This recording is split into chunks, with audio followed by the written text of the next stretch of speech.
The classical stories में आपका स्वागत है। आज आप सुनने जा रहे हैं मुंशी प्रेमचंद जी की कहानी भूत। तो चलिए शुरू करते हैं।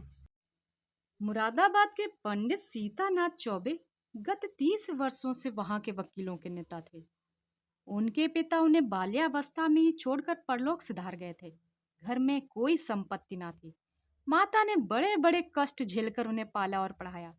सबसे पहले वे कचहरी में 15 रुपए मासिक पर नौकर हुए, फिर वकालत की परीक्षा दी, पास हो गए।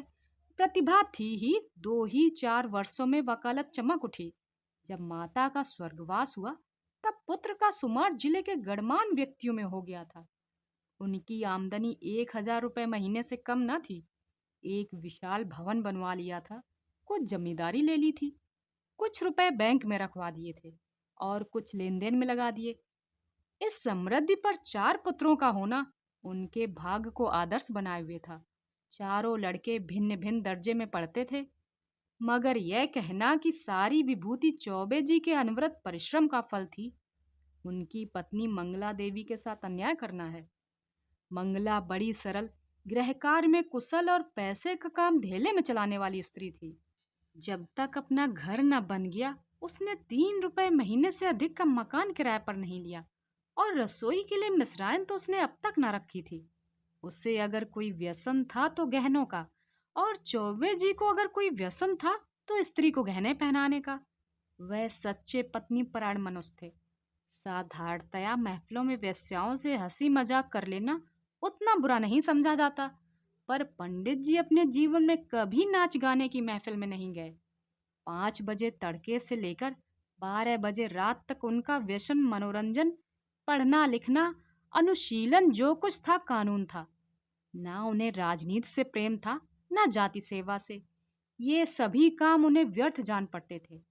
उनके विचार में अगर कोई काम करने लायक था तो बस कचहरी जाना, बहस करना, रुपए जमा करना और भोजन करके सो रहना। जैसे वेदांती को ब्रह्म के अतिरिक्त जगत मिथ्या जान पड़ता है, वैसे ही चौबे जी को कानून के सिवा सारा संसार मिथ्या प्रतीत होता था। सब माया थी, एक कानून ही सत्य था। चौबे जी के मुख चंद्र में केवल एक कला की कमी थी, उन्हें कोई कन्या न थी। पहलौठी कन्या के बाद फिर कन्या हुई ही नहीं और ना अब होने की आशा ही थी। स्त्री और पुरुष दोनों उस कन्या को याद करके रोया करते थे। लड़कियां बचपन में लड़कों से ज्यादा चोचले करती हैं। उन चोचलों के लिए दोनों प्राणी विकल रहते। माँ सोचती, लड़की होती तो उसके लिए गहने बनवाती, उसके बाल गूंथती। लड़की पैजनिया पहने ठुमक ठुमक कर आंगन में चलती तो कितना आनंद आता। चौबे सोचते, कन्यादान के बिना मोक्ष कैसे होगा। कन्यादान महादान है, जिसने यह दान न दिया उसका जन्म ही व्यथा गया। आखिर यह लालसा इतनी प्रबल हुई कि मंगला ने अपनी छोटी बहन को बुलाकर कन्या की भांति पालने का निश्चय किया। उसके माँ बाप निर्धन थे, राजी हो गए। यह बालिका मंगला की सौतेली माँ की कन्या थी। बड़ी सुंदर और बड़ी चंचल थी। नाम था बिन्नी। चौबे जी का घर उसके आने से खिल उठा। 2-4 ही दिनों में लड़की अपने माँ बाप को भूल गई। उसकी उम्र तो केवल 4 वर्ष थी, पर उसे खेलने की अपेक्षा कुछ काम करना ज्यादा अच्छा लगता था। मंगला रसोई बनाने जाती तो विन्नी भी उसके पीछे पीछे जाती। उससे आटा गूंदने के लिए झगड़ा करती। तरकारी काटने में उसे बड़ा मजा आता था। जब तक वकील साहब घर पर रहते, तब तक वह उनके साथ दीवान खाने में बैठी रहती। कभी किताब उलटती, कभी दवात कलम से खेलती। चौबे जी मुस्कुराकर कहते, बेटी मार खाओगी। विन्नी कहती, तुम मार खाओगे, मैं तुम्हारे कान काट लूंगी, जूजू को बुलाकर पकड़ा दूंगी। इस पर दीवान खाने में खूब कह उठते। वकील साहब कभी इतने वाल वत्सल न थे। जब बाहर से आते तो कुछ न कुछ सौगात विन्नी के वास्ते जरूर लाते और घर में कदम रखते ही पुकारते, विन्नी बेटी। विन्नी दौड़ती हुई आकर उनके गोद में बैठ जाती। मंगला एक दिन विन्नी को लिए बैठी थी, इतने में पंडित जी आ गए। विन्नी दौड़कर उनकी गोद में आ बैठी। पंडित जी ने पूछा, तू किसकी बेटी है? विन्नी, ना बताऊंगी। मंगला, कह दे बेटा, जीजी की बेटी हूँ। पंडित, तू मेरी बेटी है विन्नी की इनकी? विन्नी, ना बताऊंगी। पंडित, अच्छा हम लोग आग बंद किए बैठे हैं, विन्नी जिसकी बेटी होगी उसकी गोद में बैठ जाएगी। विन्नी उठी और फिर चौबे जी की गोद में बैठ गई। पंडित, मेरी बेटी है, मेरी बेटी है, अब न कहना कि मेरी बेटी है। मंगला, अच्छा जाओ विन्नी, अब तो मैं मिठाई ना दूंगी, गुड़िया भी ना मंगा दूंगी। विन्नी, भैया जी मंगवा देंगे, तुम्हें ना दूंगी। वकील साहब ने हंसकर विन्नी को छाती से लगा लिया और गोद में लिए हुए बाहर चले गए। वह अपने इष्ट मित्रों को भी इस बाल क्रीड़ा का रसा स्वाद कराना चाहते थे। आज से जो कोई विन्नी से पूछता तू किसकी बेटी है, तो विन्नी चट कह देती भैया की। एक बार विन्नी का पिता आकर उसे अपने साथ ले गया। विन्नी ने रो रो कर दुनिया सिर पर उठा ली। इधर चौबे जी को भी दिन काटना कठिन हो गया। 1 महीना भी ना गुजरने पाया था कि वह फिर ससुराल गए और विन्नी को लिवा लाए। विन्नी अपनी माता और पिता को भूल गई। वह चौबे जी को अपना पिता और मंगला को अपनी माँ समझने लगी। जिन्होंने उसे जन्म दिया वो अब गैर हो गए। कई साल गुजर गए। वकील साहब के बेटों के विवाह हुए। उनमें से 2 अपने बाल बच्चों को लेकर अन्य जिलों में वकालत करने चले गए। 2 कॉलेज में पढ़ते थे। विन्नी भी कली से फूल हुई। ऐसी रूप गुणशील वाली बालिका बिरादरी में और ना थी। पढ़ने लिखने में चतुर, घर के काम धंधों में कुशल, बूटे कसीदे और सीने पिरोने में दक्ष, पाक कला में निपुण, मधुर भाषणी, लज्जाशीला, अनुपम रूप की राशि। अंधेरे घर में उसके सौंदर्य की दिव्य ज्योत से उजाला होता था। उषा की लालिमा में, ज्योत्सना के मनोहर छटा में, खिले हुए गुलाब के ऊपर सूर्य की किरणों से चमकते हुए तुषार बिंदु में भी वह प्राणप्रद सुषमा और वह शोभा न थी। श्वेत मुकुटधारी पर्वत में भी वह शीतलता न थी जो विन्नी अर्थात विंध्येश्वरी की विशाल नेत्रों में थी। चौबे जी ने विन्नी के लिए सुयोग वर खोजना शुरू किया। लड़कों की शादियों में दिल का अरमान निकाल चुके थे। अब कन्या के विवाह में हौसले पूरे करना चाहते थे। धन लुटाकर कीर्ति पा चुके थे, अब दान दहेज में नाम कमाने की लालसा थी। बेटे का विवाह कर लेना आसान है, पर कन्या के विवाह में आबरू निभा ले जाना कठिन है। नौका पर सभी यात्रा करते हैं, जो तैर कर नदी पार करे वही प्रशंसा का अधिकारी है। धन की कमी ना थी। अच्छा घर और सुयोग वर मिल भी गया। जन्म पत्र भी मिल गए। वनावत बन गया। फलदान और तिलक की रस्में भी अदा कर दी गईं। पर हाय रे दुर्देव, कहाँ तो विवाह की तैयारियां हो रही थीं। द्वार पर दर्जी, सुनार, हलवाई सब अपना अपना काम कर रहे थे। कहाँ निर्दयी विधाता ने और ही लीला रच दी। विवाह के 1 सप्ताह पहले मंगला अनायास बीमार पड़ी। संध्या हो गई थी। मंगला चारपाई पर पड़ी हुई थी। बेटे, बहुएं, पोते पोतियां सब चारपाई के चारों ओर खड़े थे। विन्नी बैठी पैताने मंगला के पैर दबा रही थी। मृत्यु के समय की भयंकर निस्तंभता छाई हुई थी। कोई किसी से ना बोलता था। दिल में सब समझ रहे थे क्या होने वाला है। केवल चौबे जी वहां न थे। सहसा मंगला ने इधर उधर इच्छापूर्ण दृश्य देखकर कहा, जरा उन्हें बुला दो, कहाँ हैं? पंडित जी अपने कमरे में बैठे रो रहे थे। संदेश पाते ही आंसू पोंछते हुए घर आए और बड़े धैर्य के साथ मंगला के सामने खड़े हो गए। डर रहे थे कि मेरी आंखों से आंसू की एक बूंद भी निकली तो घर में हाहाकार मच जाएगा। मंगला ने कहा, एक बात पूछती हूँ, बुरा ना मानना। विन्नी तुम्हारी कौन है? पंडित, विन्नी कौन है? मेरी बेटी है, और कौन? मंगला, हाँ, मैं तुम्हारे मुंह से यही सुनना चाहती थी। उसे सदा अपनी बेटी समझते रहना। उसके विवाह के लिए मैंने जो जो तैयारियां की थी उसमें कुछ काट छाट मत करना। पंडित, इसकी कुछ चिंता ना करो। ईश्वर ने चाहा तो उससे कुछ ज्यादा धूमधाम के साथ विवाह होगा। मंगला, उसे हमेशा बुलाते रहना। तीज त्योहार में कभी मत भूलना। पंडित, इन बातों की मुझे याद दिलाने की जरूरत नहीं। मंगला ने कुछ सोचकर फिर कहा, इसी साल विवाह कर देना। पंडित, इस साल कैसे होगा? मंगला, यह फागुन का महीना है, जेठ तक लगन है। पंडित, हो सकेगा तो इसी साल कर दूंगा। मंगला, हो सकने की बात नहीं, जरूर कर देना। पंडित, कर दूंगा। इसके बाद गोदान की तैयारी होने लगी। बुढ़ापे में पत्नी का मरना, बरसात में घर का गिरना है, फिर उसके बनने की आशा नहीं होती। मंगला की मृत्यु से पंडित जी का जीवन अनियमित हो गया। लोगों से मिलना जुलना छूट गया। कई कई दिन कचहरी न जाते, जाते भी तो बड़े आग्रह से। भोजन से अरुचि हो गई। विंध्येश्वरी उनकी दशा देख देख कर दिल में कुढ़ती और यथासंभव उनका दिल बहलाने की चेष्टा करती थी। वह उन्हें पुराणों की कथाएं पढ़कर सुनाती, उनके लिए तरह तरह की भोजन सामग्री पकाती तथा उन्हें अनुरोध आग्रह के साथ खिलाती थी। जब तक वह न खा लेते, आप कुछ न खाती।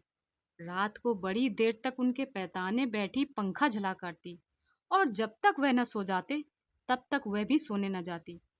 वह जरा सा सिरदर्द की शिकायत करते तो तुरंत उनके सिर में तेल डालती। यहाँ तक कि रात को जब उन्हें प्यास लगती, तब खुद दौड़ कर आती और उन्हें पानी पिलाती। धीरे धीरे चौबे जी के हृदय में मंगला केवल एक सुख की स्मृति रह गई। एक दिन चौबे जी ने विन्नी को मंगला के सब गहने दे दिए। मंगला का यह अंतिम आदेश था। विन्नी फूली न समाई। उसने उस दिन खूब बनाव श्रृंगार किया। जब संध्या के समय पंडित जी कचहरी से आए, तो वह गहनों से लदे हुए उनके सामने कुछ लजाती और मुस्कुराती आकर खड़ी हो गई। पंडित जी ने सतृष्ण नेत्रों से देखा। विंध्येश्वरी के प्रति अब उनके मन में एक नया भाव अंकुरित हो रहा था। मंगला जब तक जीवित थी, वह उनसे पिता पुत्री के भाव को सजग और पुष्ट कराती रहती थी। अब मंगला न थी, अतएव वह भाव दिन ब दिन शिथिल होता जाता था। मंगला के सामने विन्नी एक बालिका, मंगला की अनुपस्थित में वह एक रूपवती युक्ति थी। लेकिन सरल हृदया विन्नी को इसकी रत्ती भर भी खबर ना थी कि भैया के भावों में क्या परिवर्तन हो रहा है। उसके लिए वह वही पिता तुल्य भैया थे। वो पुरुषों के स्वभाव से अनभिज्ञ थी। नारी चरित्र में अवस्था के साथ मातृत्व का भाव दृढ़ हो जाता है। यहाँ तक कि एक ऐसा समय आता है जब नारी की दृष्टि में युवक मात्र पुत्र तुल्य हो जाते हैं। उनके मन में विषय वासना का लेस मात्र भी नहीं रह जाता। किंतु पुरुषों में यह अवस्था कभी नहीं आती। उनकी कामेंद्रियां क्रियाशील भले ही हो जाएं, पर विषय वासना संभवतः और भी बलवंती हो जाती है। पुरुष वासनाओं से कभी मुक्त नहीं हो पाता, बल्कि ज्यों-ज्यों अवस्था ढलती है, त्यों-त्यों ग्रीष्म ऋतु के अंतिम काल की भांति उसकी वासना की गर्मी भी प्रचंड होती जाती है। वह तृप्ति के लिए नीच साधनों का सहारा लेने को भी प्रस्तुत हो जाता है। जवानी में मनुष्य इतना नहीं गिरता, उसके चरित्र में गर्व की मात्रा अधिक रहती है। जो नीच साधनों से घृणा करता है, वह किसी के घर में घुसने के लिए जबरदस्ती कर सकता है, किंतु परनाले के रास्ते नहीं जा सकता। पंडित जी ने विन्नी को संतृष्ण नेत्रों से देखा और फिर अपनी इस उच्च श्रृंखलता पर लज्जित होकर आंखें नीची कर लीं। विन्नी इसका कुछ मतलब न समझ सकी। पंडित जी बोले, तुम्हें देखकर मुझे मंगला की उस समय की याद आ रही है जब वह विवाह के समय यहाँ आई थी। बिल्कुल ऐसी सूरत थी, यही गोरा रंग, यही प्रसन्न मुख, यही कोमल गाल, यही लचीली आंखें। वह चित्र अभी तक मेरे हृदय पट पर खिंचा हुआ है, कभी नहीं मिट सकता। ईश्वर ने तुम्हारे रूप में मुझे मेरी मंगला दे दी। विन्नी, आपके लिए क्या जलपान लाऊं? पंडित, ले आना, अभी बैठो, मैं बहुत दुखी हूं। तुमने मेरे शोक को भुला दिया। वास्तव में तुमने मुझे जिला लिया। नहीं तो मुझे आशा ना थी कि मंगला के पीछे मैं जीवित रहूंगा। तुमने प्राण दान दिया है। नहीं जानता तुम्हारे चले जाने पर मेरी क्या दशा होगी। नहीं, कहाँ चले जाने के बाद? मैं तो कहीं नहीं जा रही हूँ। पंडित, क्यों? तुम्हारे विवाह की तिथि आ रही है, चली ही जाओगी। विन्नी सकुचाती हुई बोली, ऐसी क्या जल्दी है? पंडित, जल्दी क्यों नहीं? जमाना हंसेगा। विन्नी, हंसने दीजिए, मैं यहीं आपकी सेवा करती रहूंगी। पंडित, नहीं विन्नी, मेरे लिए तुम क्यों हलकान होगी? मैं अभागा हूँ। जब तक जिंदगी है जीऊंगा, चाहे रोकर जीऊं चाहे हंसकर। हंसी मेरे भाग से उठ गई। तुमने इतने दिनों संभाल लिया, यही क्या कम एहसान किया। मैं ये जानता हूँ कि तुम्हारे जाने के बाद कोई मेरी खबर लेने वाला नहीं रहेगा। यह घर तहस नहस हो जाएगा और मुझे घर छोड़कर भागना पड़ेगा। पर क्या किया जाए, लाचारी है। तुम्हारे बिना अब मैं एक क्षण भी नहीं रह सकता। मंगला की खाली जगह तुमने पूरी की, अब तुम्हारा स्थान कौन पूरा करेगा। विन्नी, क्या इस साल रुक नहीं सकते? मैं इस दशा में आपको छोड़कर न जाऊंगी। पंडित, अपने बस की बात नहीं। विन्नी, बहुत जल्दी मचाएं तो आप कह दीजिए, अब नहीं करेंगे। उन लोगों के जो जी में आए करें, यहाँ कोई उनका दबेल बैठा हुआ है। पंडित, वो लोग तो अभी से आग्रह कर रहे हैं। विन्नी, आप फटकार क्यों नहीं देते। पंडित, करना तो है ही, फिर विलंब क्यों करूं। यह दुख और वियोग तो एक दिन होना ही है। अपनी विपत्ति का भार तुम्हारे सिर क्यों रखूं। विन्नी, दुख सुख में काम ना आऊंगी तो किस दिन काम आऊंगी। पंडित जी के मन में कई दिनों तक घोर संग्राम होता रहा। वह अब विन्नी को पिता की दृष्टि से ना देख सकते थे। विन्नी अब मंगला की बहन और उनकी साली थी। जमाना हंसेगा तो हंसे, जिंदगी तो आनंद से गुजरेगी। उनकी भावनाएं कभी इतनी उल्लास में ना थीं। उन्हें अपने अंगों में फिर जवानी की स्फूर्ति का अनुभव हो रहा था। वह सोचते, विन्नी को मैं अपनी पुत्री समझता था, पर वह मेरी पुत्री है तो नहीं। इस तरह समझने से क्या होता है, कौन जाने ईश्वर को यही मंजूर हो। नहीं तो विन्नी यहाँ आती ही क्यों। उसने इसी बहाने यह संयोग निश्चित कर दिया होगा।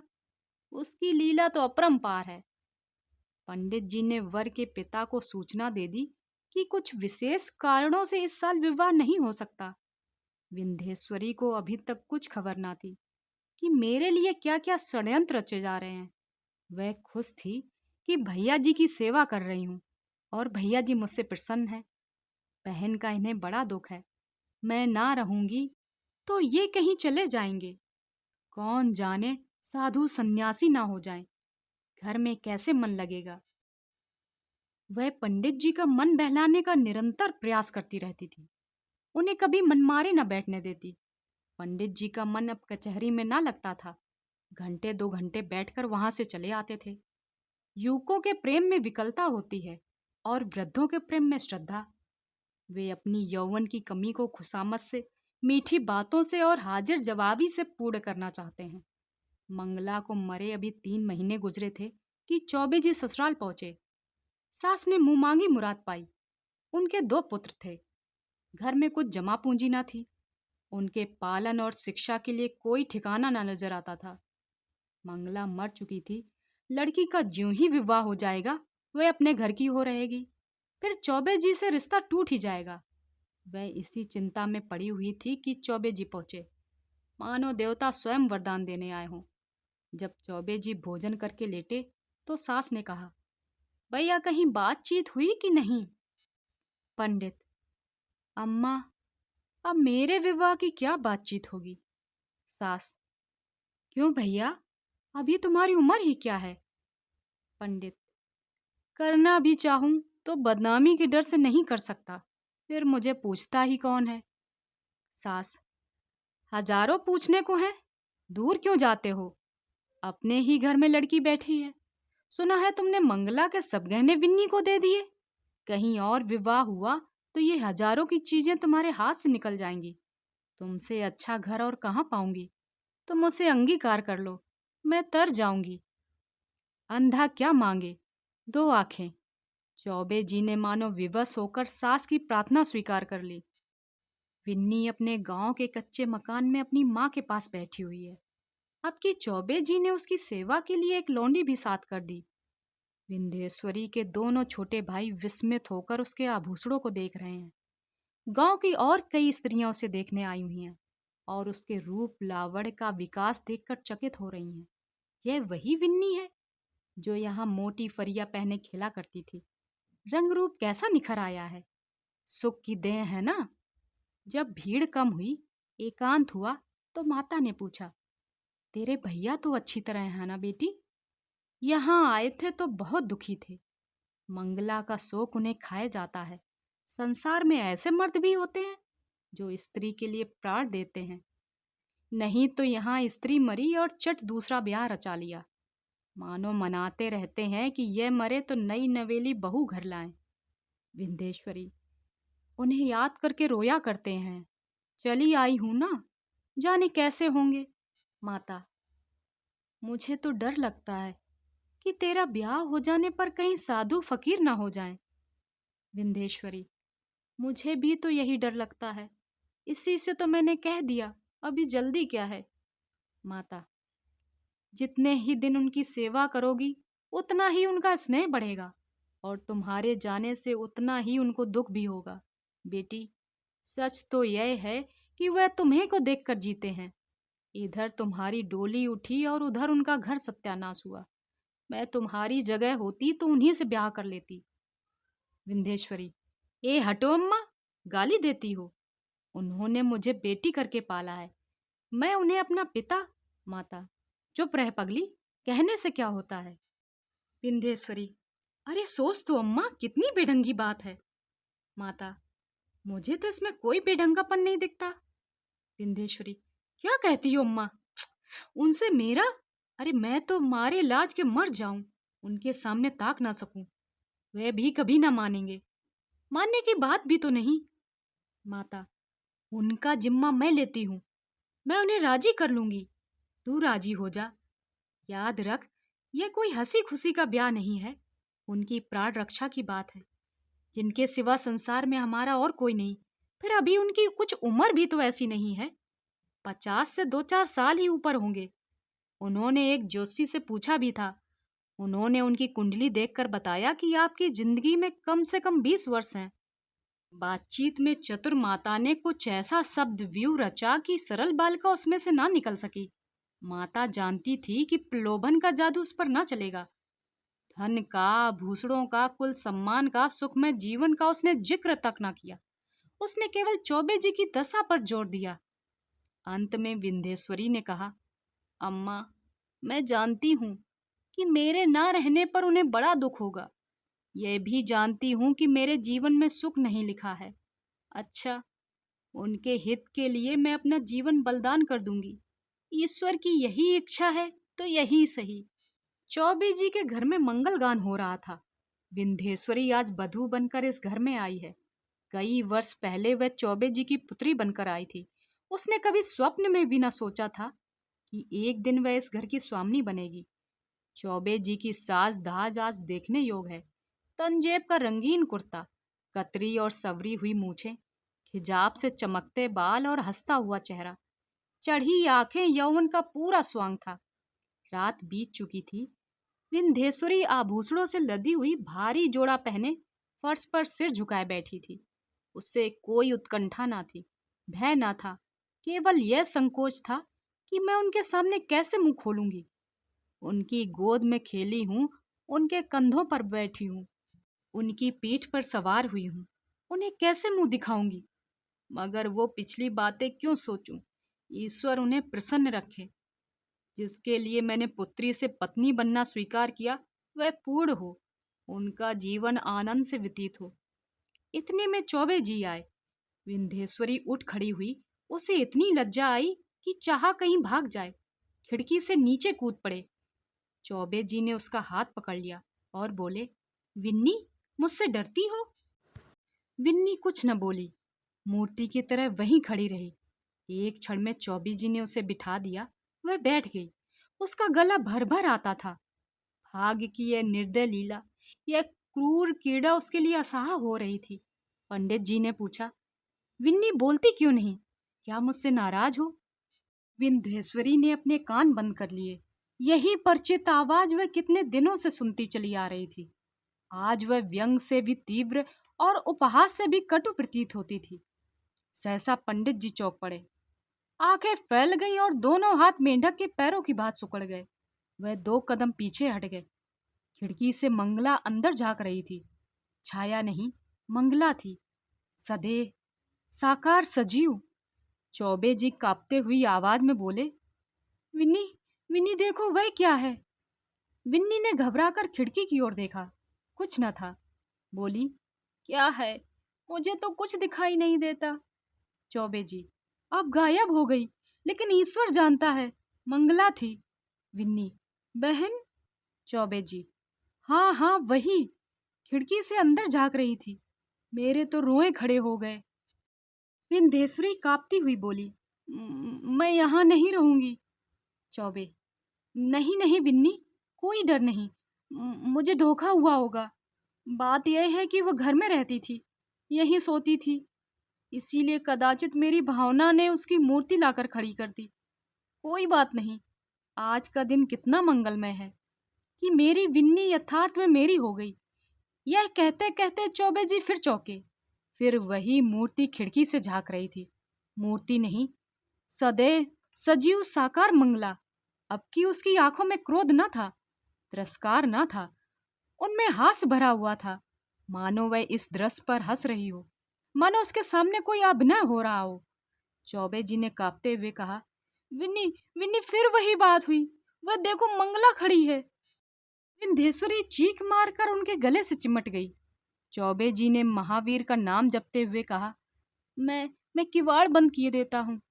विन्नी, मैं इस घर में नहीं रहूंगी। भैया जी, तुमने बहन के अंतिम आदेश को नहीं माना, इसी से उनकी आत्मा दुखी हो रही है।